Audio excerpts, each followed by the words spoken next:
Welcome to a Foxy Tech Tips tutorial on turning auto-detect workouts on and off on Xiaomi watches.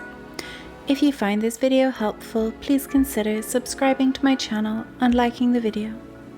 Swipe up from the watch's home screen to get to the control panel, then tap on the settings cog. Scroll down and tap on workout. Then tap Auto Detect. Tap the toggle to the right of Auto Detect to turn Auto Detect workouts on or off. When it is on, the toggle will be blue, and when it is off, the toggle will be black.